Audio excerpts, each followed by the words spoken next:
Olá, sejam bem-vindos a mais um episódio do Server Room Brasil. Eu sou a Maria Victória. Eu sou a Ana. E estamos aqui com a Tati. Seja muito bem-vinda, Tati. Olá, gente. Obrigada. Eu sou a Tati Paiá.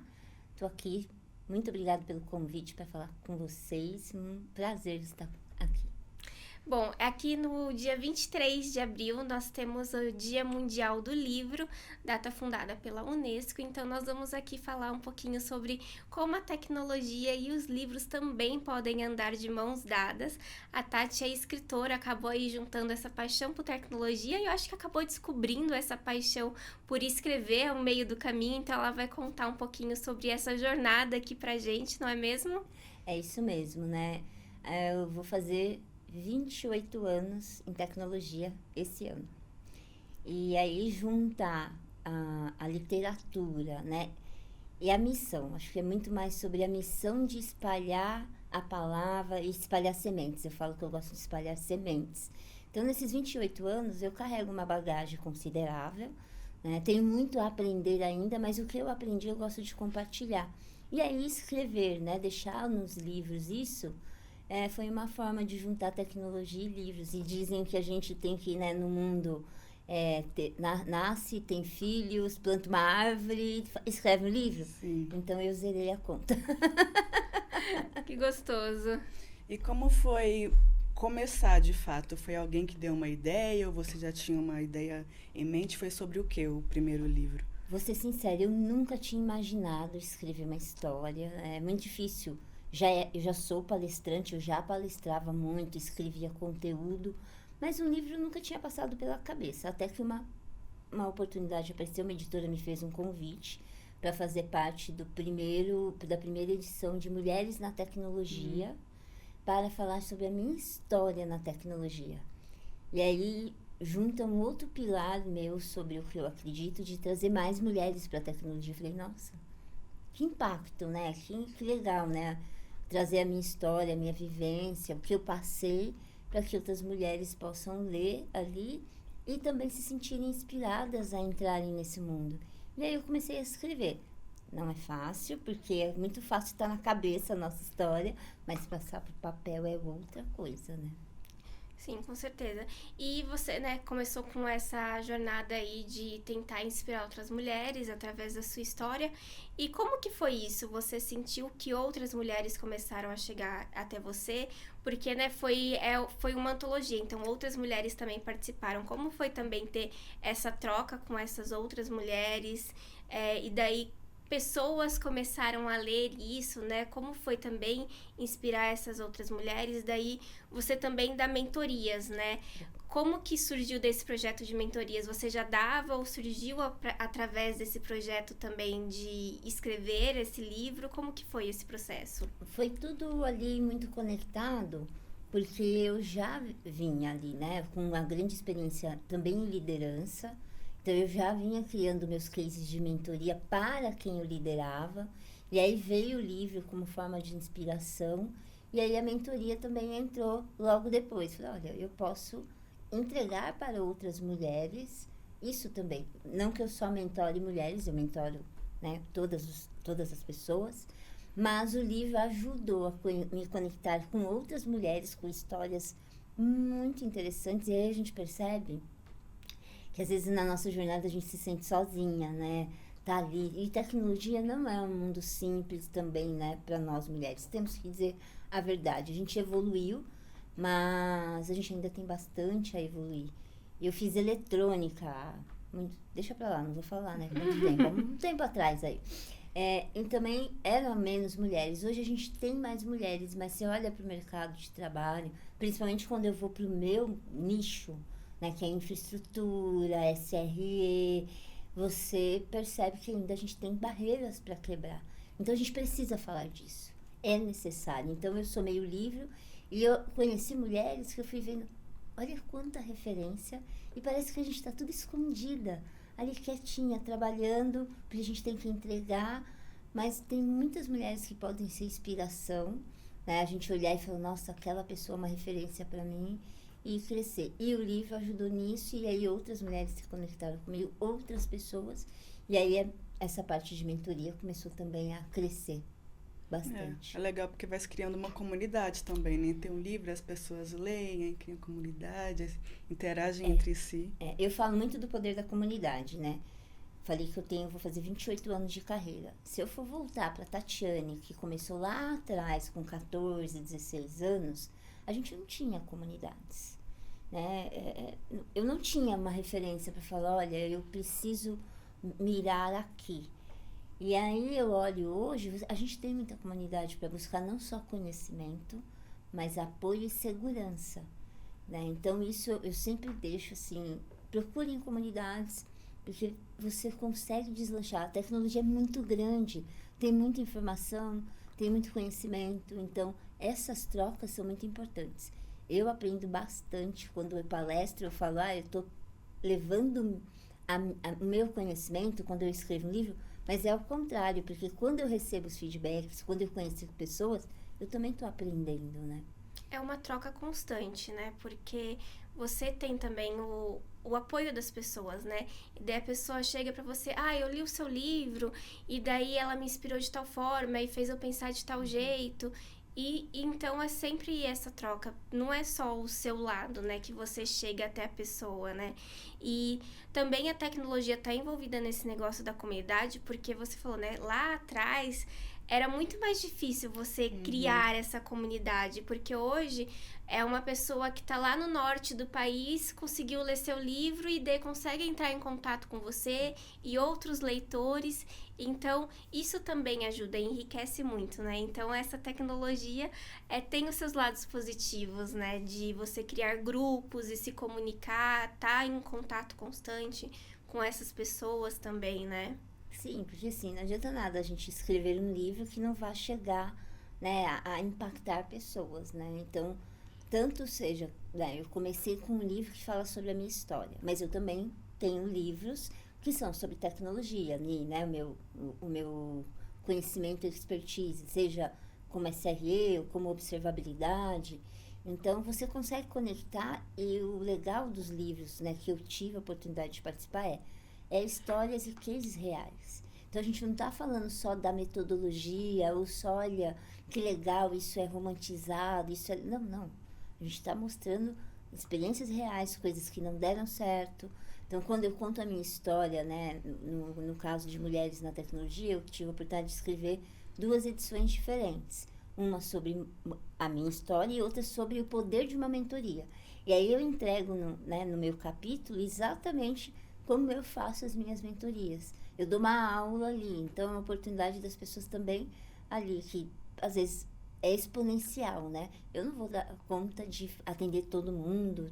Então, ali no livro também já tem um pouco da minha experiência de como as pessoas podem fazer. Então, você acaba conseguindo exponencializar o conhecimento, levar.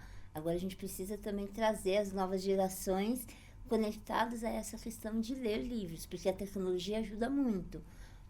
Ao passo que ela ajuda, ela também pode desviar a atenção para a gente pegar aquele hábito de pegar o livro. Eu sou da geração que gosta de pegar o livro e sentir o cheiro. Eu também sou. Eu também.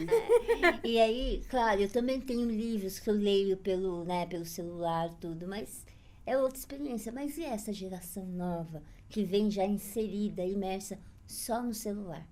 Né, que raramente pega um livro. Então, a gente também, por mais que a gente tenha os e-books, né, os livros saiam digitais, como a gente incentiva mesmo essas pessoas a engajarem na leitura. Sim. O Kindle, né, ele tem também o seu lado bom, né? Porque o livro hoje no Brasil também é muito caro, né? Eu, né, também tenho meu lado escritora, e produzir o livro físico é muito caro. Então, o livro digital tornou mais acessível tanto para o lado do autor, né, poder lançar mais livros, mais oportunidade, quanto para o lado do leitor também, porque o livro fica mais acessível. E então, assim, o Kindle possibilita também que você tenha milhares de livros que você empresta ali da Amazon e tal, e consiga ler. Então, também tem esse lado da tecnologia que é facilitador. Então, também tem a facilidade de você ter um objeto ali pequenininho que você vai viajar, consegue levar para todos os lugares e ter 1 milhão de livros ali com você o tempo todo. Então, a tecnologia também facilita nesse lado, de você conseguir levar ali para todo lado, ter também um custo-benefício um pouco mais facilitado. Então, também tem que, talvez, apresentar mais essa opção para as pessoas, né? Tem livros digitais que ainda são um pouco caros, talvez, né? Começar a discutir isso, de baratear ainda mais, né? A produção. Tem o plano da Amazon também, que você paga e daí consegue ter mais benefícios, né? Então, talvez levar essas vantagens, né? Começar a popularizar ainda mais esses benefícios. Porque tem essa possibilidade hoje, né? Tipo, de lançar, às vezes, só o livro no digital ainda, né? Sim, sim. E tem lugares que eu já vi que só fazem o digital. A gente pode pegar um exemplo e voltar um pouco até no passado das revistas. Né? O quanto a gente tinha de revistas físicas e hoje elas não são. São todas digitais exatamente por essa questão do custo-benefício, né? De conseguir manter o papel, tudo é muito caro a produção, né? Então, a gente tem desafios aí daqui para frente de popularizar cada vez mais o digital, porque quando a gente fala do digital, eu entendo que a gente pega uma massa da população que já tem um nível de escolaridade maior, tudo. Mas como a gente pega também todos os níveis, né? A gente tem um desafio e sim, a tecnologia pode ajudar a gente a disseminar e, né, democratizar toda essa informação e chegar a todas as pessoas que precisam, né? Como eu falei, um dos livros, na verdade, 2 dos livros que eu produzi, a gente, junto com a editora, os coautores, chama Jornada Colaborativa.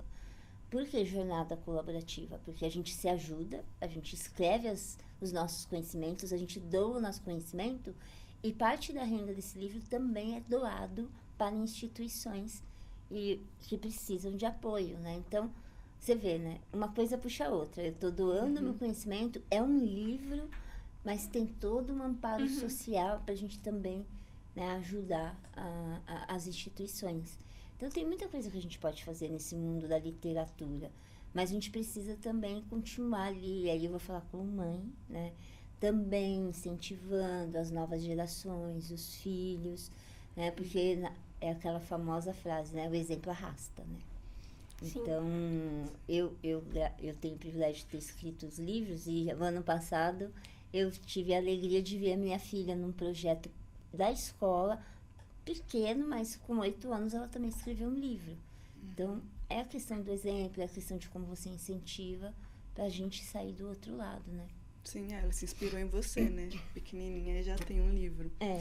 É muito legal isso de incentivo e aqui a gente escreve, né? A gente faz conteúdo sobre TI e a gente sabe que pode ser bem difícil achar conteúdo técnico, didático, que as pessoas vão entender.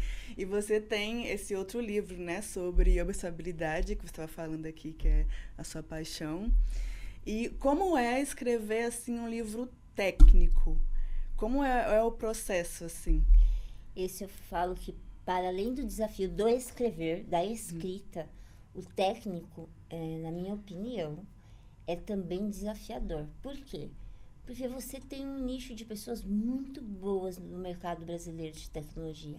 E quando você vai expor seu conhecimento técnico, sempre vem aquela sabotagem. Mas e se eu escrever alguma coisa que talvez não seja o correto? Porque eu estou escrevendo cases, por exemplo. Eu não estou falando só da teoria. É claro que todo case ele vem embarcado e embasado numa teoria que a gente já estudou, eu estudei, mas escrever para outras pessoas que são tão capazes, são tão especialistas quanto, sempre vem aquele frio na barriga de, será que eu estou certa? Será que eu estou escrevendo corretamente o termo, a dinâmica, o workflow, né, a estrutura técnica?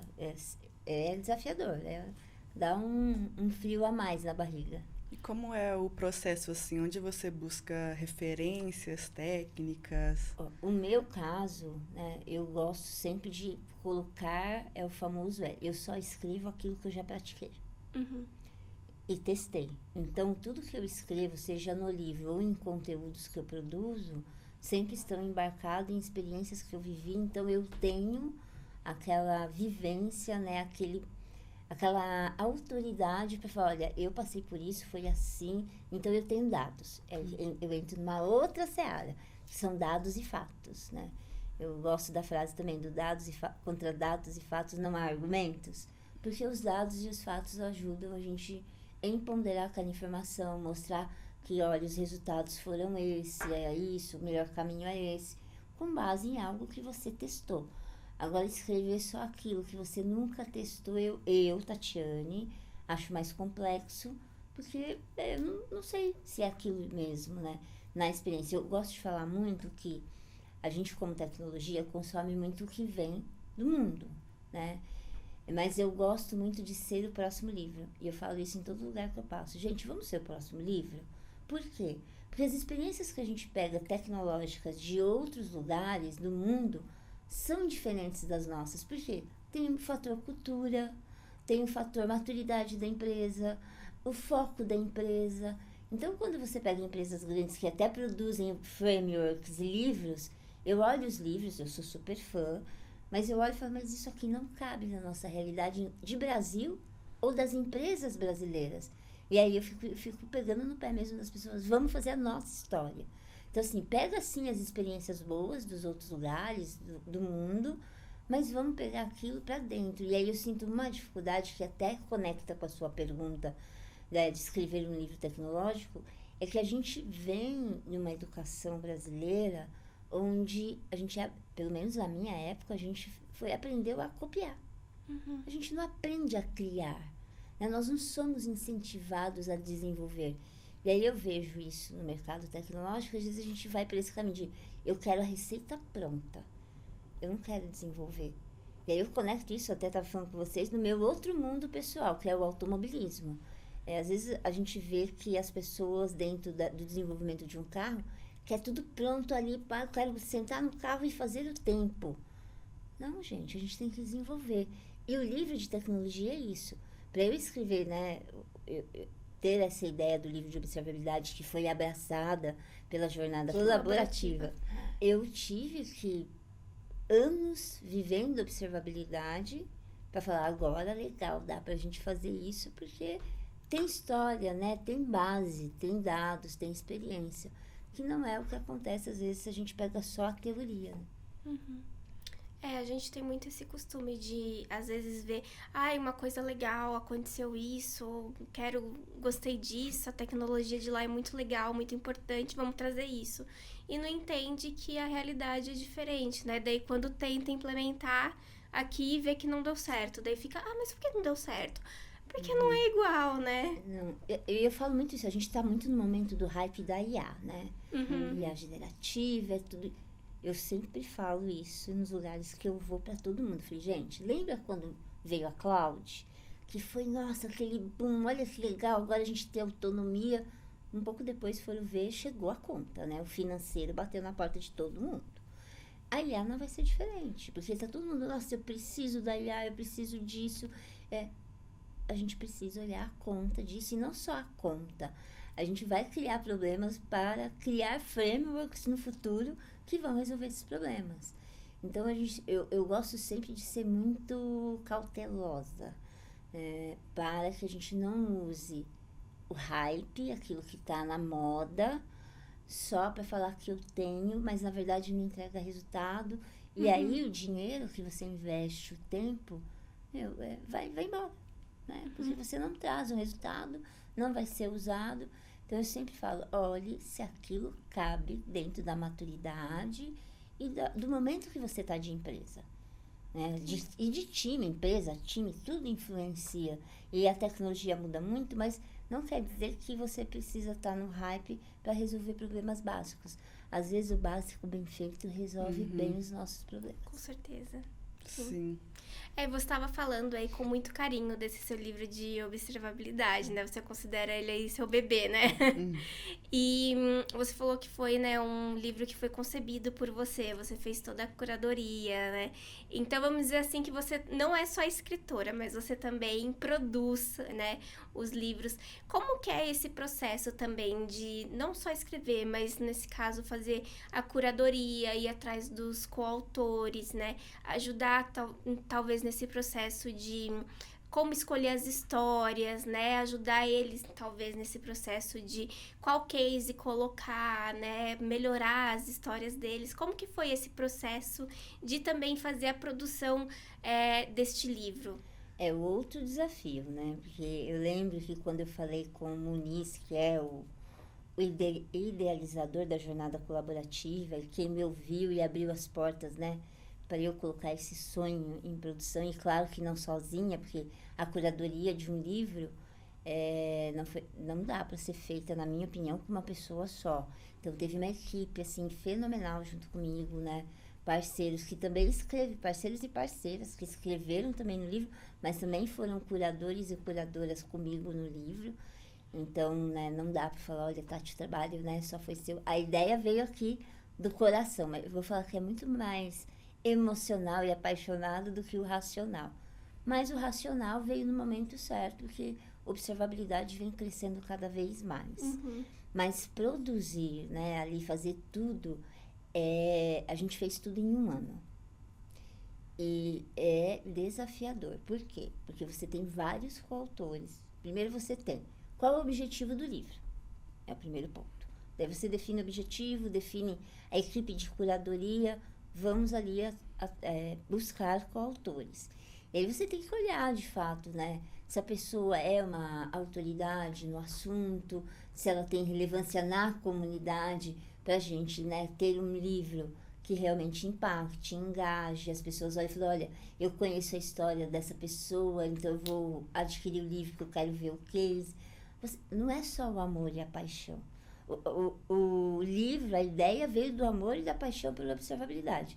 Mas quando você embarca na estrutura de um livro, de uma editora, a gente não pode esquecer. Uma editora produz os livros para que também ela possa ter o retorno financeiro, né?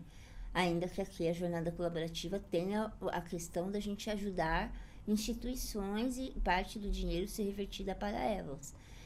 Então, o desafio é você ter um grupo legal, um grupo de autoridades sobre os assuntos, e aí vem o desafio do tempo. Como fazer essas pessoas não são escritoras, então, né, não tem aquele trejeito, não tem o costume. A gente vem ali da época do chat GPT, né, de escrever tudo. A gente tem que tomar cuidado com isso também. Então, na curadoria é escolher as pessoas, trazer elas para a timeline que precisa ser entregue e também cuidar para questões de plágio, né, se a gente não tem ali coisas que estão sendo copiadas de outro conteúdo, e entender se aquele capítulo de fato faz sentido com o objetivo do livro. Então, para além de você escreve, você tem que ler todos os capítulos, entender se está na abordagem correta. Então, é intenso. E por isso que eu falo que a gente dividiu a missão da curadoria em outras pessoas, né, que foram parceiras e parceiras incríveis, porque cada um pegou um grupo e foi lendo, foi ajustando, foi dando feedback. Teve casos que a gente tirou, teve que, né, tirar da edição, porque não estava tão conectado com aquela história, e não quer dizer que não possa estar conectado numa segunda edição, por exemplo. Tem livros da jornada colaborativa que a gente consegue fazer a segunda edição com mais cases. Então, tem tudo isso, mas o tempo e trazer as pessoas engajadas para um projeto que não é delas no final do dia, né? É um projeto que vai entregar todo mundo vai se beneficiar. Mas, no geral, não é um livro só da Tatiana, é um livro de todos. Então, como fazer você engajar no desafio da sua agenda a escrever? Lembrando, né, que a gente não é criado para fazer criativo, a gente não é ensinado na escola. Então, pôr no papel os cases, eu lembro que teve pessoas que a gente foi mentorando, mas como eu escrevo, como eu faço. Tanto que eu sei que tem editoras hoje que para escrever um livro com pessoas de muita autoridade, engajamento, elas falam, olha, vai falando, faz áudios, que aí tem uma outra pessoa para escrever. Uso do copywriter, né? Exato, exato, porque a gente tem essa dificuldade mesmo de pôr lá a escrita. Às vezes a pessoa tem muito conhecimento, é uma autoridade, mas às vezes tem costume de palestrar, é mentor, mas não é escritor, né? É uma linguagem diferente a falada da escrita. Principalmente, às vezes, né, tornar aquilo mais dinâmico, mais fácil para a pessoa ler. É uma dinâmica muito, muito oposta, né? E tem um ponto importante nisso. Quando a gente vai para um livro técnico, depende da audiência que você quer conectar. Se você quer pegar uma audiência mais júnior, não adianta você escrever tanto termo técnico. E aí entra o desafio. Como você pega uma pessoa que é especialista, que tem muito conhecimento e faz ela falar os termos, escrever de uma forma que qualquer pessoa possa ler. É o outro desafio. Então, na curadoria, isso também foi um desafio. A gente ler e falar, tá bom, mas qualquer pessoa conseguiria entender o que está escrito aqui? Você tem que sair do seu papel de eu conheço a tecnologia, eu já conheço, então para mim isso é óbvio. É aquele famoso do óbvio precisa ser dito, mas com qual palavra? Para que todos entendam esse óbvio. Então tem esse outro desafio de você fazer as traduções para ampliar a possibilidade de mais pessoas lerem. E aí entra naquela parte que a gente comentou, como a gente traz mais pessoas para o mundo da leitura.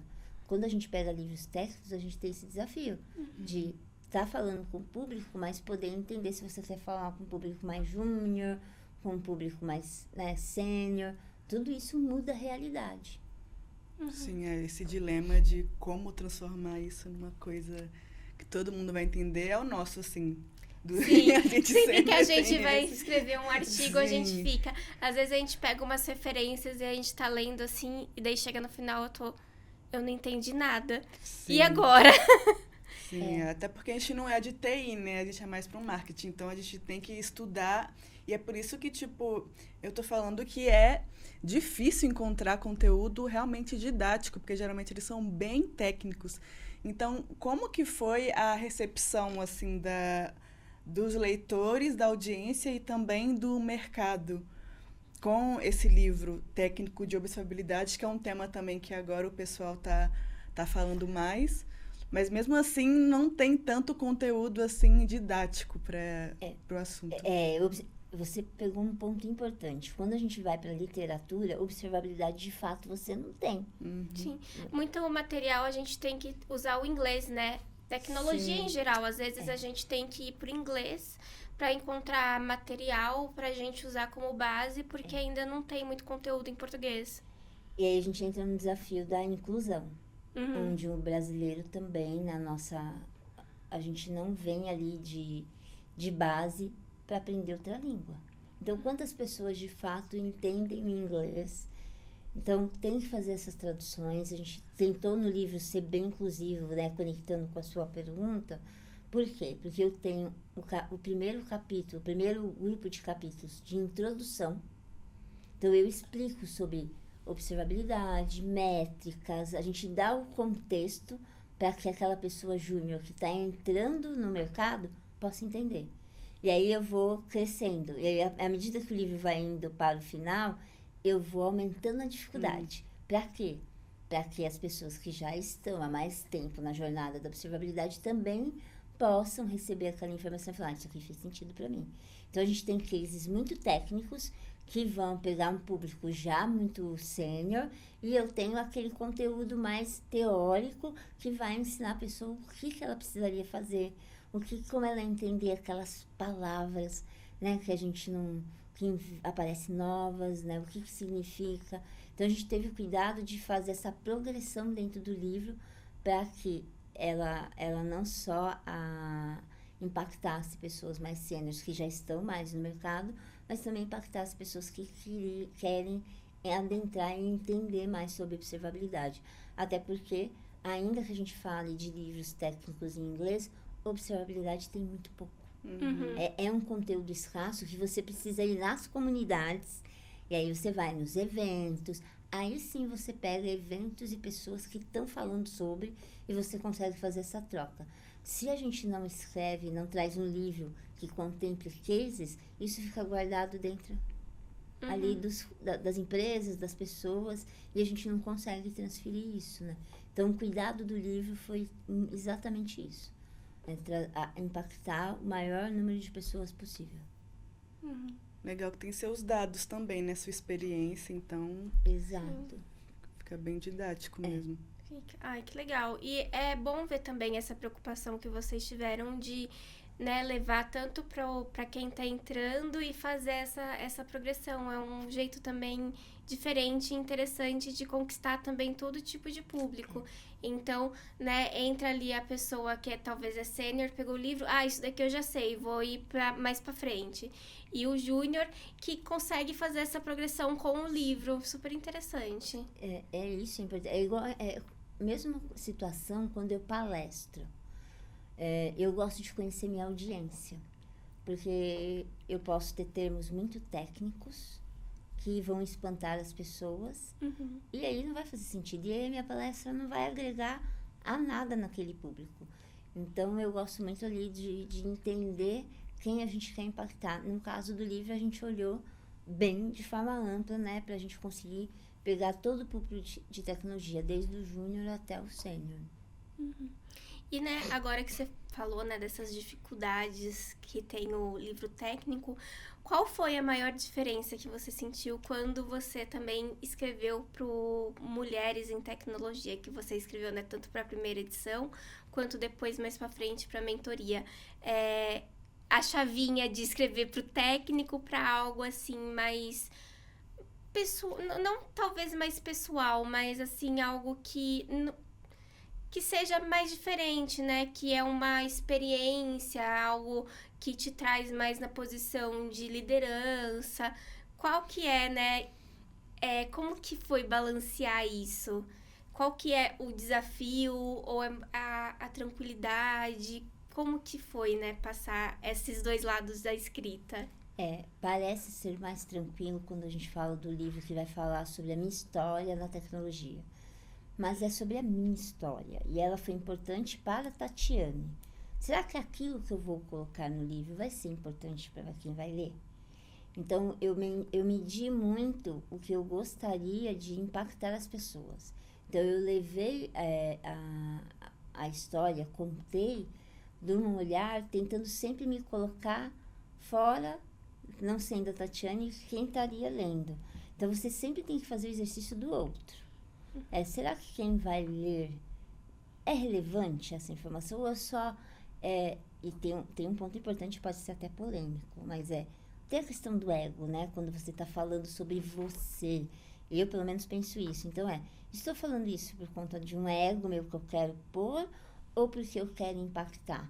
Então, na escrita do primeiro livro, que foi sobre a minha história, eu relevei muito o que isso poderá mudar na vida de uma pessoa quando ela lê. O segundo é um case também, como eu aplico mentoria, então eu sempre olhei para...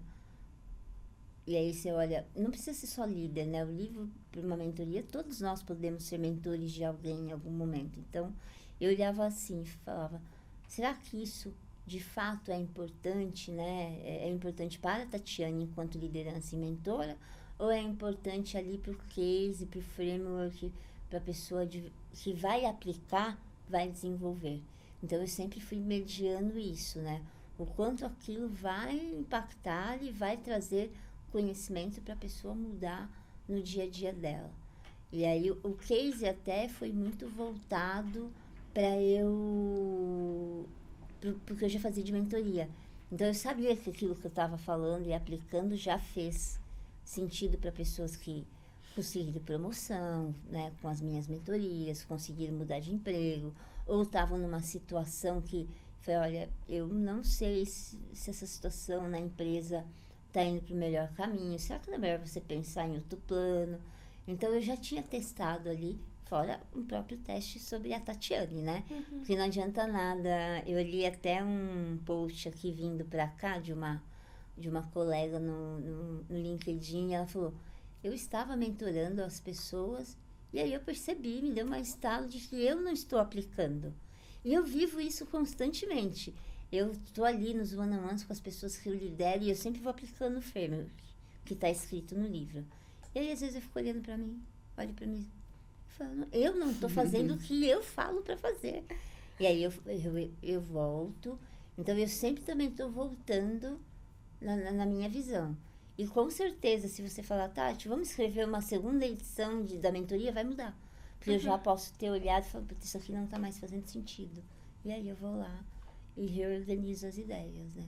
Mas o desafio o meu maior desafio foi tirar o ego do que eu queria falar para desabafar versus o que de fato ia fazer diferença na vida das pessoas. Sim, mas é legal criar esses livros e colocar esses livros no mundo para mostrar, assim, tipo, até para o mercado mesmo, que, olha, tem gente interessada, tem um pessoal comprando. E eu fiquei curiosa também para saber agora, de um ponto de vista mais editorial das editoras, o que elas têm, não sei, pedido mais para os especialistas de TI e tecnologia em geral escreverem? É mais tipo, sobre IA mesmo, que é um geralzão, ou tem alguns assuntos mais técnicos, assim, segmentados, que tá tendo essa demanda? Eu acho que a gente sempre vai ter oportunidade para todos os assuntos, mas, de fato, nesse momento, o que está mais ganhando foco é a IA e como as pessoas estão aplicando ela. Então, a gente já saiu da febre do conceito. Agora, eu vejo o mercado muito interessado em aplicação. Tá bom, a gente fez o PPT, já escreveu, e agora? Como você está executando isso? Como você põe isso na prática? Eu tenho participado de alguns fóruns onde o que eu tenho ouvido muito não fez sentido. A gente pôs na prática e viu que não fazia sentido. Então, a gente ainda não encontrou nos lugares que eu tenho participado grandes aplicações no mercado ali para IA, de fato, resolver grandes problemas. Ela vem resolvendo problemas de menor gravidade, de menor escala. Algo pontual, né? Pontual. Porque a gente ainda precisa aprender com ela. Tem muita informação. E vou de novo, voltar na nossa educação. A gente fala muito de IA, fala de prompt. IA são perguntas. Daí eu deixo a reflexão aqui. A gente sabe fazer perguntas potenciais? A gente sabe o que a gente quer para fazer as perguntas? Porque IA é isso, você saber o que você quer e saber perguntar. Será que a gente está preparado para essa revolução dessas perguntas? E também de preparar ali, a base de conhecimento que a IA vai te devolver. É uma coisa que eu falo sobre ética, falo sobre inclusão, diversidade, o quanto a gente está, de fato, preparado eticamente para tudo que uma IA responde. Eu me preocupo porque eu já tenho uma base, eu tenho uma experiência. Mas e as pessoas mais novas que às vezes acham que já lê, põe a pergunta e aquilo que responde já assume como verdade? Eu olho isso muito para os meus filhos. Às vezes eu tenho um filho vai fazer 16 anos, e às vezes ele vem com um assunto, olha, eu vi isso no canal tal, a resposta foi essa. Eu falei, mas isso não tá estranho, não é o que eu conheço. E aí é como a gente ensinar também para as pessoas que nem tudo que a gente vê e lê é a verdade, né? Tem que sempre indagar, né? São os vieses. E esse é um outro ponto importante. Como escrever os livros, tanto técnicos como de história, tentando o máximo retirar os vieses. Porque a gente tem. Eu tenho vários ainda, não tem como. Então, isso é um assunto que me preocupa. Por isso que eu entendo que a gente tem muito livro ainda para ser produzido, muito conteúdo voltado para IA. Mas eu já iria muito para uma IA ali, pensando do ponto de vista de ética, compliance. Ficaria bem preocupada com isso. Sim. Eu vejo também que é muito comum nessa parte de tecnologia, livros com coautores, né? Sim, com cases, antologias, né?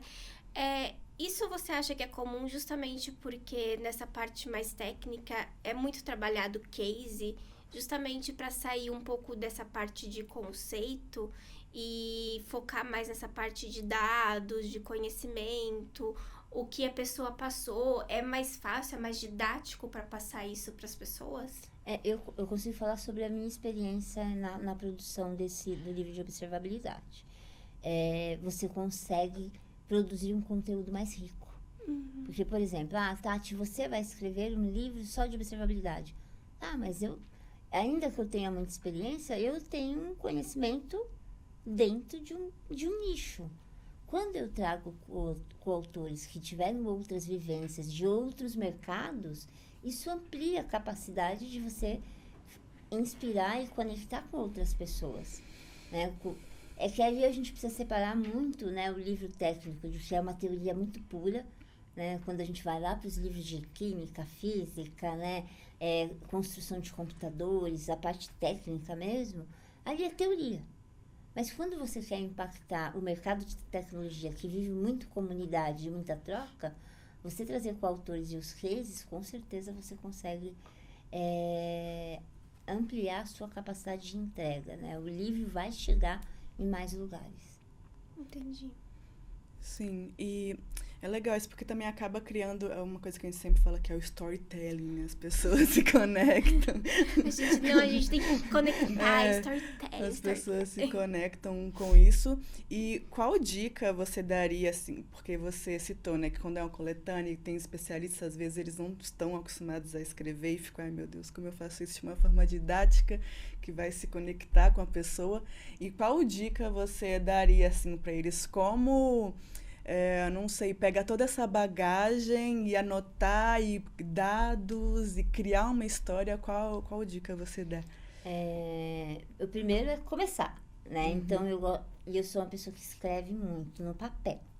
Então, a dica que eu dou, que funciona para mim coloque a ideia no papel primeiro, mesmo que seja toda misturada, sem ter muita...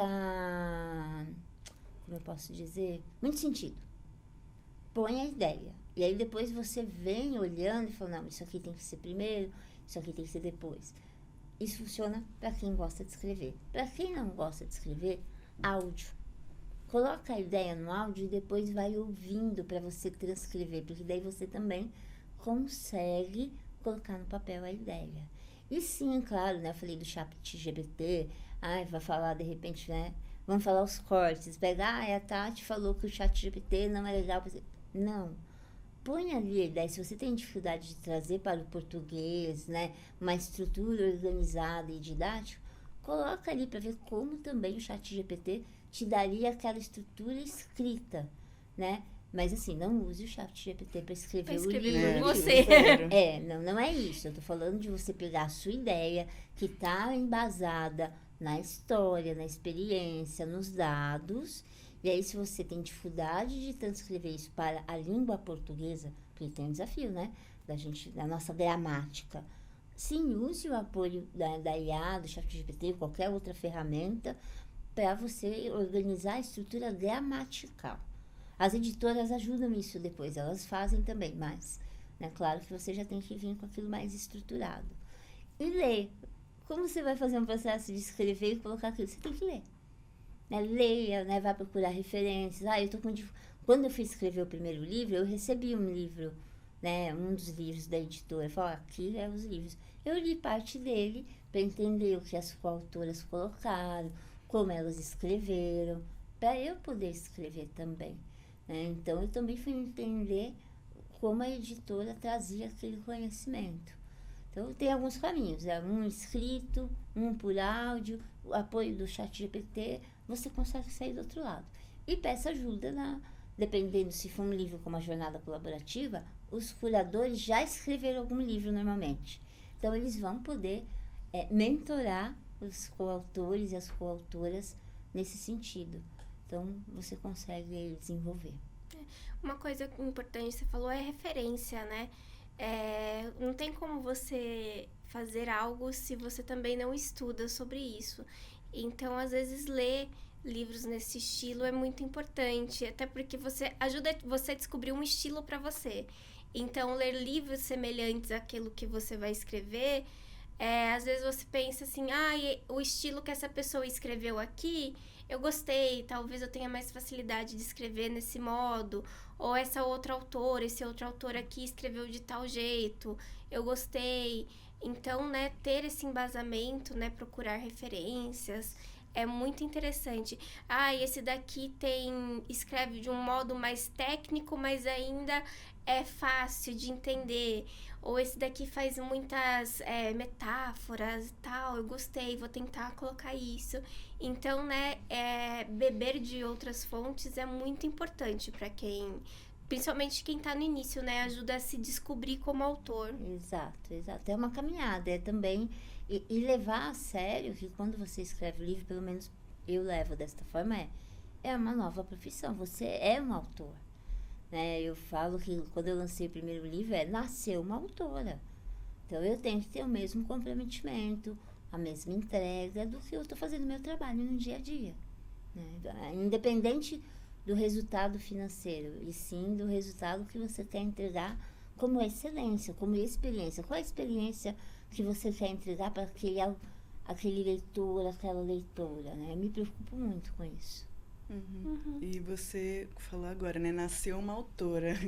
Você acha que isso para o mercado e as pessoas da comunidade, isso te deu assim mais reconhecimento, mais prestígio por agora ser uma autora, uma escritora que tem livros publicados?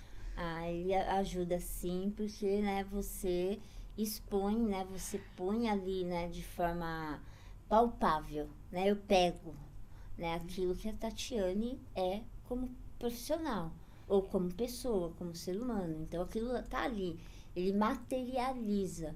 Então, com certeza, isso te dá, né, eleva um pouquinho, né, a sua autoridade como criadora de conteúdo. Então, na comunidade ou no mercado, isso contribui sim. Eu tive até uma pessoa que me procurou essa semana e falou, eu recebi um convite para escrever uma das edições do livro, da minha história. E aí, Tati, como foi?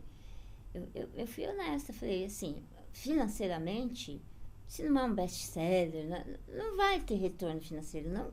Estou sendo realista, não é sobre retorno financeiro, mas é sobre presença, é sobre intencionalidade de você querer mostrar para o mercado aquilo que você já sabe que você que você pode entregar. Então, sim, né, o livro ele ajuda muito a reafirmar a presença. Muito interessante.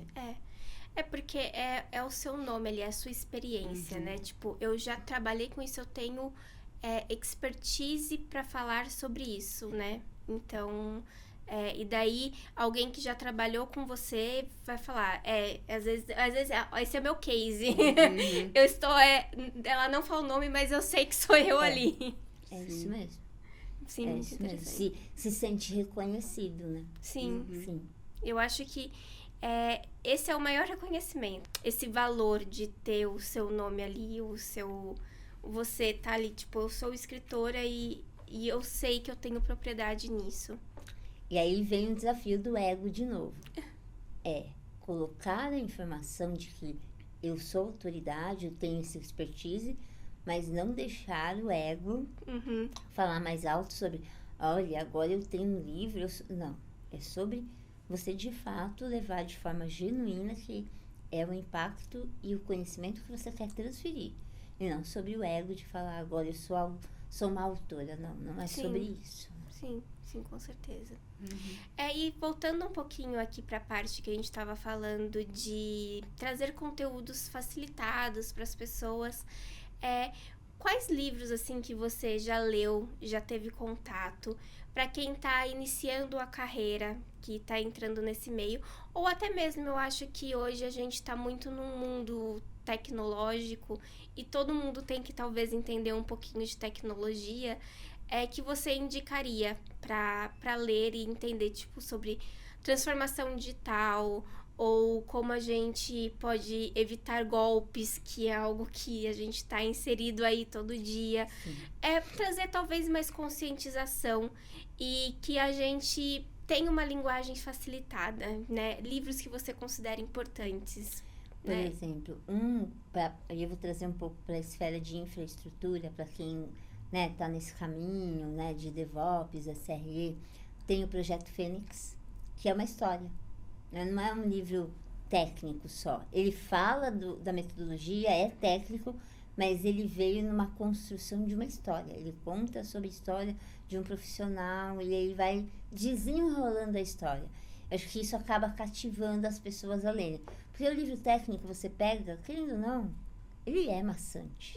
Né? Porque você fica lendo a teoria. Quando vem uma história que vai te querendo saber mais, é fácil você ler. Então, o Projeto Fênix ajuda. Aí eu vou partir muito para os livros de case da jornada colaborativa, porque eu gosto muito, porque traz as histórias já muito de como as pessoas implementaram, o que elas erraram. Então, a jornada colaborativa, ela tem uma gama de livros sobre todos os conteúdos. Todos. O que você imaginar, eles arrumaram, fizeram, colocaram coautores para falar. Então, eu gosto muito da narrativa, do storytelling, de como ele é construído, né? E claro que eu vou trazer livros ali que façam o que tem que ser feito, por exemplo, né? Eu não vou lembrar o nome do autor, mas depois eu posso passar para vocês. A gente às vezes fica muito naquela coisa, faço isso ou não faço? Faço isso. Acho que o faço o que tem que ser feito é legal. E aí eu vou trazer que é o Faça Acontecer. Gente, eu sou péssima para lembrar nome de autor. Né? Lembro só o meu, porque é o meu, né? Eu também passo, Faça Acontecer. Que é de uma das executivas ali que passou pelo Facebook. E ela fala um pouco da história dela. E aí eu tô falando isso muito sim, porque né, eu tenho, como mulher na tecnologia, eu não posso deixar de não trazer essa abordagem. Eu trago isso para os meus colegas de como a gente consegue tornar a jornada da mulher na tecnologia também melhor, mais tranquila, com as mesmas oportunidades, e o Faça Acontecer. Ele não é um livro só para mulheres, assim como o Mulheres na Tecnologia também não é só para mulheres. É para que nossos colegas também possam ler e entender, né, os sabores e os dissabores do que nós vivemos no dia a dia. Então, ampliar esses conhecimentos, não só técnicos, mas conhecimentos de humanidade, né? De você entender o outro. E aí eu sempre brinco que na minha época todo mundo escolhia tecnologia para fugir do contato pessoas. Aquela galera que fazia tecnologia para não ter que falar com pessoas, eu vim dessa geração. Isoladinho na sala, né? Eu vim dessa geração. E aí, gente, a grande dica não é assim. Quem está em tecnologia tem que saber falar com pessoas, tem que entender de negócio. Então, vocês falaram, livros técnicos, tecnologia, a gente consegue absorver em qualquer lugar. Agora, comportamento, né? Como lidar com pessoas e entender de negócio, acho que são os livros, os treinamentos que precisam ser buscados para a galera de tecnologia. E com certeza tem gente que vai ouvir falando isso, vai torcer o nariz, porque não, mas eu quero livro técnico. Gente, não, porque a gente constrói tecnologia para pessoas. Então, a gente precisa entender de pessoas.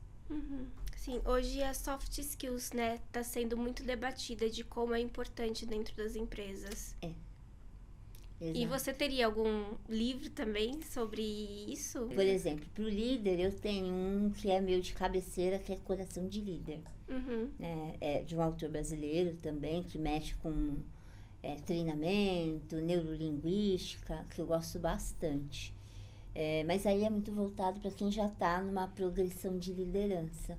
Eu preciso dar uma olhada na minha coleção lá, o que eu indicaria de forma mais geral. Né? Mas aqueles o corpo fala, esse também, por exemplo, para você entender o comportamento humano, que aí tem um desafio, né? A gente tem muitas empresas que estão remoto. Como você entende de pessoas quando às vezes está do outro lado da câmera e a câmera está fechada? Então, a gente tem desafios muito importantes. O Corpo Fala é um livro bem legal também. Legal, interessante. Bom, Sim. mas aí, galera, a gente tem alguns livros técnicos e também alguns pra aprender aí algumas soft skills pra porque também é importante, né? Porque a tecnologia agora não tá só na TI, então tá em tudo. Então a gente precisa aprender a desenvolver tudo. Exato, Sim, exato. né? Aqui o nosso gerente técnico, ele sempre brinca, porque antes o pessoal de TI ficava num quartinho escuro, Isolado. separado na empresa, e hoje em dia tá em todo o negócio, né? Não tem como fugir, tem que falar com todo mundo. E a IA faz isso, né? A IA, os no-codes, né, que a gente fala, quando a gente fala de programação no-code, gente, qualquer pessoa pode construir uma aplicação, né? Basta saber entender do negócio e usar a IA, os prompts de forma correta. Vai fazer. Ah, Tati, você está falando que, né, nós, desenvolvedores e desenvolvedoras, vamos, né, ficar defasados, perder emprego? Não estou falando isso. Mas eu estou falando que a gente está democratizando a tecnologia para que todos possam usar. Então, a gente também precisa aperfeiçoar todos os nossos conhecimentos, né? Com certeza. E falando em conhecimento, você acha que literatura, né, sobre tecnologia deve começar a ser inserida nas escolas? Porque, como eu disse aí, ela tá agora no nosso dia a dia, sempre. E a gente tá vendo golpes digitais, porque as pessoas não têm conscientização.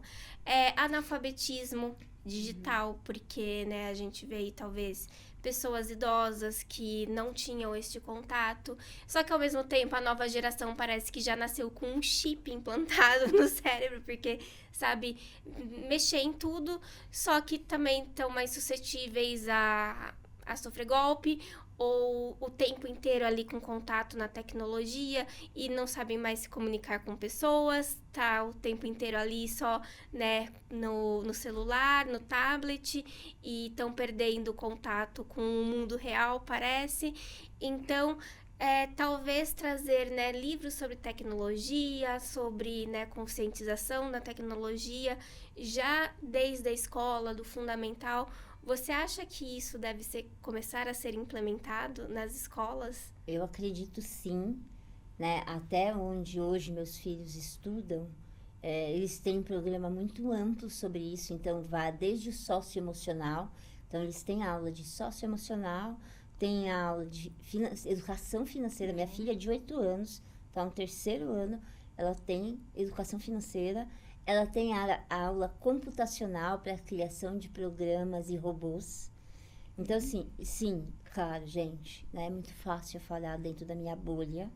Sim, eu estou dentro de uma bolha, eu tenho plena consciência disso, né, porque eu tenho o privilégio de poder ter meus filhos num colégio particular, então eu estou falando assim, dentro do que eu posso dar para os meus filhos, eles têm isso. Mas eu entendo que o governo, e aí eu vou, né, bater num ponto que eu bato isso em vários lugares que eu vou, a gente tem que rever o nosso modelo educacional. E sim, a gente tem que trazer conhecimento sobre como a gente faz, tanto o socioemocional, mas como a gente faz a tecnologia, porque é isso que vai moldar o mundo. Então, ele tem que estar na grade escolar, sim. Para quê? Para que as crianças possam entender os benefícios, mas mais do que isso, os riscos. Eu tenho acompanhado alguns podcasts sobre como a vara da infância tem acompanhado os crimes digitais para crianças e adolescentes. Esse número vem aumentando muito, exatamente porque as crianças estão somente inseridas no mundo digital agora. E aí veio também a lei no Brasil sobre a proibição dos celulares dentro das escolas. É polêmico, né? Acho que eu tenho uma opinião polêmica sobre isso. Mas ela é polêmica porque talvez, e eu vou falar como mãe, a gente possa sim estar falhando em como permitir o uso do celular. Tem até o filme ali, né, sobre as redes, que falam que os grandes donos das redes sociais não deixam seus filhos mexerem. Por quê? Porque é neurolinguística, eles usam, né, o poder da mente, o poder do conhecimento para induzir. E aí a gente pega crianças que ainda não têm, né, toda a parte cerebral formada e elas já começam a ser inseridas e conhecer o mundo que passa fases, né? Então a gente precisa reeducar e a escola é um caminho também. Mas, né, eu tô falando que a escola é um caminho, Não estou falando que é responsabilidade da escola. Sim. A responsabilidade é de nós, pais, que estamos formando essas crianças e adolescentes também. Trazer todo esse desafio dos ataques cibernéticos, dos golpes, né? A gente tem aí, né? Nem entrar tanto na seara, mas tem a questão das apostas. A gente tem que formar uma população com mais informação, para que elas possam tomar decisões mais conscientes. Então, quando eu olho para a escola dos meus filhos, que eu tenho o privilégio de deixá-los ali, eu gosto, porque eu sei que eles estão entendendo quais são os caminhos que podem dar certo e os que são errados, né? Mas eu também converso muito em casa, até porque sou de tecnologia. Semana passada, por exemplo, eu tive que deixar minha filha de castigo. Vai ficar sem celular. Ela fez uma coisa grave e a gente tirou. E a gente reviu, inclusive, o tempo que ela pode de ficar. Tem redes sociais, por exemplo, ela não tem acesso. Uma outra polêmica, WhatsApp. Ela sempre me pergunta, mãe, eu posso ter WhatsApp? Ela tem 8 anos. Não, não pode. Tem mães que permitem, pais permitem. Tem. E aí, cada um. Cada um sabe a dor e a parte boa de ser quem é. Na minha casa, não. Não nesse momento. Ela não tem ainda maturidade para lidar com essas trocas de mensagem. Então, eu me preocupo... De novo, aí eu volto naquele negócio que eu falei da IA e a ética. Eu me preocupo muito do que a gente está entregando para o mundo e como o mundo usa essa tecnologia para o bem ou para o mal. Sim, com certeza.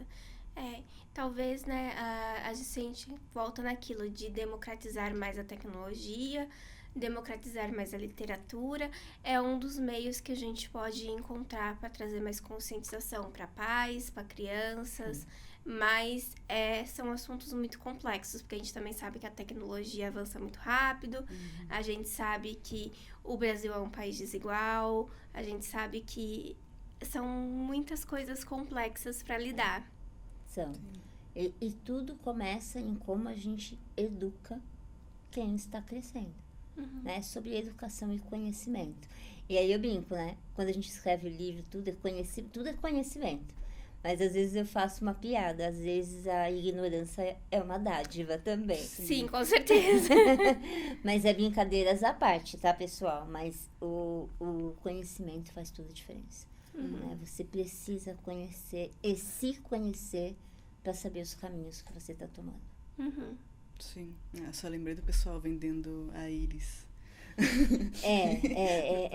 Porque tem coisa que a gente ainda nem sabe as consequências reais que isso vai ter no futuro próximo, né? É polêmico, né? Mas você vende a parte mais importante, né?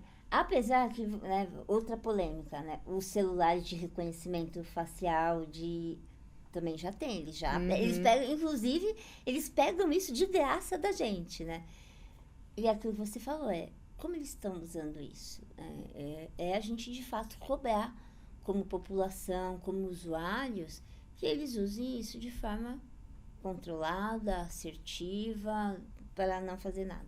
Mas o mundo é complexo, né? A gente nem vai entrar nessa parte, né? Porque daí a gente vai para outras esferas. Outro episódio. Outras histórias. Aqui o nosso foco é falar de tecnologia, falar, então, assim, leiam. A dica que eu dou leiam, procurem referências, vejam livros. Uma coisa que eu falo muito, network. Veja o livro que você está lendo, procure o coautor e as coautoras lá no LinkedIn. O pessoal da jornada colaborativa, por exemplo, é totalmente acessível. Gostei do seu case, vamos fazer um benchmark? Tecnologia é isso. Vai lá, chama a pessoa, troca, né? Faz essa conexão. Então, essa é uma dica que eu também dou, que é bem valiosa. Com certeza. E, para finalizar, né? Qual é a importância da literatura que você considera, assim, para sua vida?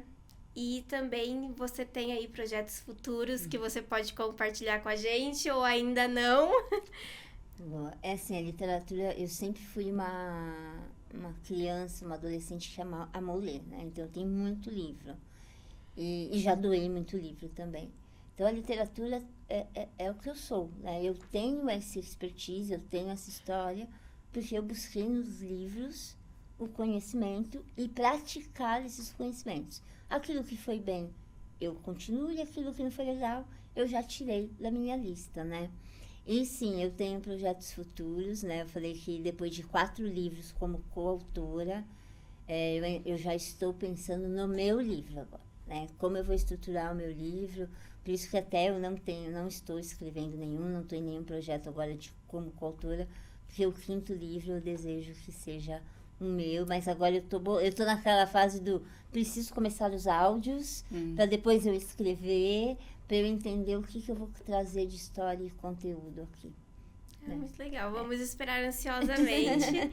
E você quer finalizar com algum recado, deixar alguma mensagem para o nosso público? Eu quero sim, principalmente, né, para quem não precisa ser pai e mãe, mas para quem tem alguma criança ou adolescente, inspire essas crianças e adolescentes a lerem, porque nós já temos nossos vícios, a gente, né, que é mais velho, talvez a gente não mude, mas se você for um exemplo e levar, né, essa inspiração para as próximas gerações, com certeza elas vão ter um conhecimento e embasamento maior para tomarem decisões melhores. Com certeza. Muito obrigada pela sua participação, Tati. Esse foi o episódio de hoje e nos vemos no próximo. Até mais. Tchau. Tchau, tchau.